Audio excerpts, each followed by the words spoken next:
করমণ্ডের মালা পরিহিত কঙ্কালরূপিণী এই কালী অষ্টভুজা। কালো প্রস্তর মূর্তিতে নিখুঁতভাবে ধরা দিয়েছে তার শিরা, উপশিরা ও ধমনী। মূর্তির পদতলে শায়িত রয়েছেন স্বয়ং মহাদেব। কার্তিক অমাবস্যায় দেবী কালীর এরকমই ভয়ঙ্কর চামুণ্ডা রূপকে পুজো করা হয়।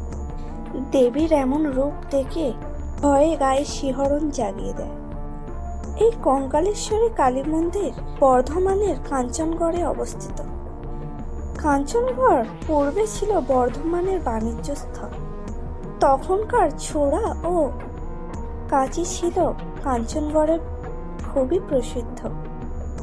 এখন কাঞ্চনগড় এই কঙ্কালেশ্বরী মন্দিরের জন্য প্রসিদ্ধ।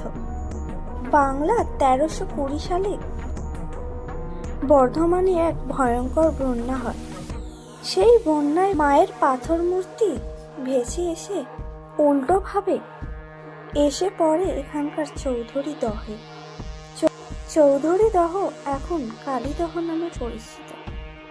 মায়ের মূর্তি উল্টোভাবে পড়ে থাকার কারণে কেউ বুঝতে পারেন না এবং তার উপরেই ওর কাছে স্থানীয় রাজকরা। এইভাবে চলতে থাকার পরে 1323 সালে এক ভয়ঙ্কর ভূমিকম্পর প্রভাবে চৌধুরী দহে ভীষণ ভূমিধস নামে এবং তার ফলে পাথরের মূর্তিটি সোজা হয়ে যায়। তখন মায়ের রূপ সবার নজরে আসে এবং তার খবর পেয়ে তৎকালীন বর্ধমানের মহারাজ সেই স্থানে উপস্থিত হন এবং মায়ের এই ভয়ঙ্কর রূপ দেখে তিনি বিস্মিত হয়ে যান এবং তার হাতেই উদ্ধার হয় এই পাথর মূর্তিটি এবং তিনি এই মূর্তির উদ্ধার করে মন্দিরে স্থাপন করেন।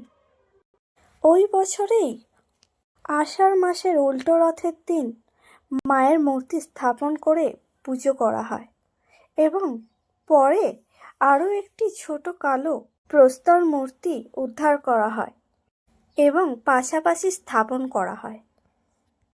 এই মন্দির তন্ত্র সাধনার জন্য আরও বেশি বিখ্যাত। শোনা যায় স্বামী কমলানন্দ এখানে তন্ত্র সাধনা করতে এসেছিলেন।